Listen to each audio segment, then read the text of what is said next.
Hello, Chicago Bears fans. Today, I'll break down the Bears versus Packers game. I'll discuss what went right, what did not go so much right, and what we need to fix in time for the Saints game this Sunday against the New Orleans Saints. But first, make sure you guys are subscribed to my channel. Make sure you guys like the video for the YouTube algorithm. And make sure you guys share the video with a couple of your other friends and let me know your thoughts on the Bears versus Packers game. Without further ado, let's dive right into today's video. So, watching this game was like a roller coaster. We started off hot when Darnell Mooney scored that touchdown.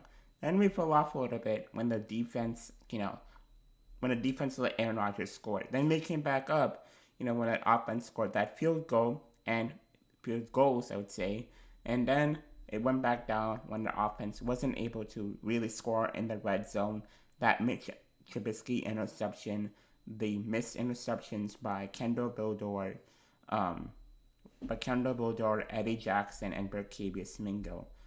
Literally, it's a heartbreaking loss as we lose to the bitter rivals, the Green Bay Packers, and it sucked. It sucked as a Bears fan watching this game, watching all your hope, every hope that you had, just wither away, and that's what I felt. Like I had so much hope. I was so excited. And then as the game went on, as we hit that fourth quarter, and you see them miss interceptions that could have changed the outcome of the game, it breaks your heart, and it really it sucks. It sucks. It definitely sucks as a Bears fan to watch your team lose to the Green Bay Packers. And luckily the Rams beat the Cardinals, so we now in the playoffs. So I'm glad about that. I'm glad we made the playoffs. But it just sucked losing the Packers, and I really wish that we won. But let's first discuss the positive things. Let's discuss the positive things.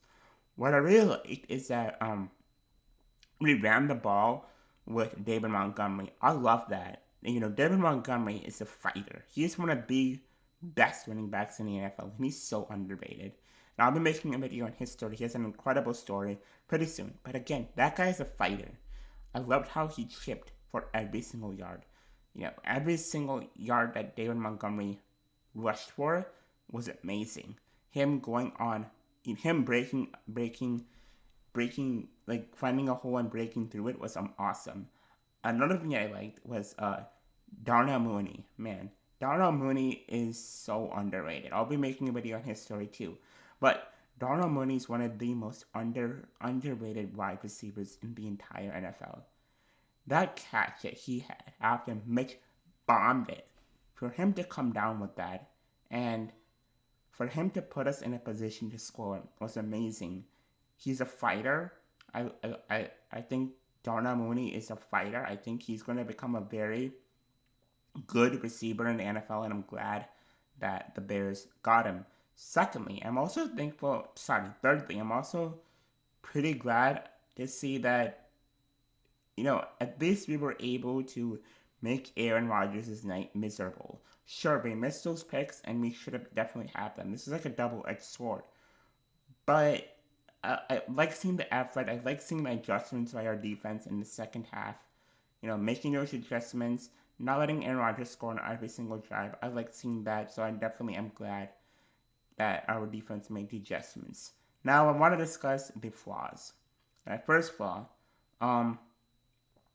actually before that, I also like seeing Carlos Santos go down the field and able to score. Carlos Santos is one of the most underrated kickers. For him to keep kicking field goals and put us in a position to win, to put up how much ever points he put up, and keep us competitive with the Green Bay Packers, hats off to him, and for him not choking the game away, hats off to him. So those are the positives. Now the negatives. The first negative, let's go back to the picks. How do you miss 3 picks? How do you miss 2 back-to-back picks? Eddie Jackson, you're one of the best safeties in the NFL. How do you miss that? Berkevius Mingo, how do you not miss a potential pick 6 that could have changed the outcome of the game? And Kendall Bildor, how do you not miss an interception that could have Like we could have easily beat if he got him. We could have beaten the Green Bay Packers. How? Because everything went downhill after Bill Dorr missed that interception, and it was heartbreaking.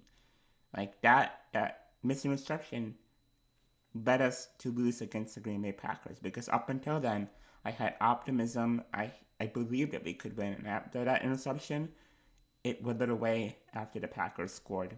So, well, for the next game, for the Saints game, please come down with interceptions. Please come down with the turnovers because when you play a guy with Drew Brees and the Saints offense, you're going to have your hands full. This is an offense, and if you can get those turnovers, if you can get those picks, if you can pick up Drew Brees, you can be in a position to win that game. So go get those turnovers, pick up Drew Brees, and go out there and make a statement defensively. I also want to see us sack Drew Brees a lot more because we did not do much of that versus Aaron Rodgers.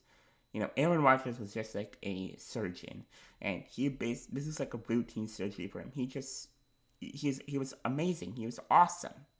I want to see us as a defense step up, stop running, stop coverages, and get in Drew Brees' face, make Drew Brees' game miserable. That's what I want to see for us because we did not do that versus the Packers, and that sucked. Thirdly, something that I did not like is that when we were in position to be in the red zone, we did not score, and that sucked. Like, when Darnell Mooney came down with that catch, you would think that you would score. You would think that you would score from that. Any team would score. The Packers would score. They're one of the best in the red zone. The Bills would score. They're another great team on third down efficiencies. A great team in scoring the ball. You want to know why the Chicago Bears struggle offensively? That's because we cannot score in the red zone. And if you want to go to the Super Bowl, if you want to beat a team like the Chiefs, you have to be able to score. You have to be able to get in the red zone and push it in there, get 7 points on the board, and be competitive. So I want us to score. There's no reason why we should never scored when we were in the red zone, and I'm disappointed. I'm really happy that we did score with Dave Montgomery, and hats off to him. But I want to be in a position to score. So yeah, that's one of my other points. And my last point is accountability. I think accountability was huge in this game, especially defensively and then offensively too. Defensively, there's no accountability to Chuck Pagano. Chuck Pagano needs to get a lot of blame. Putting a guy like Kendall Bulldor, a rookie, to go cover a veteran and one of the best receivers in Davante Adams. Why? Why are you not putting a guy like Kyle Fuller to go cover Davante Adams? I mean, I'm not too sure. Why are you putting a guy, your middle linebacker, Danny Trevathan, to go cover one of the most speediest tight ends receivers in the NFL? Why? You just know something's going to go wrong. And how do you as a defense let a fullback be wide open? Where's that accountability on the defense? Where's that accountability, with the coaches?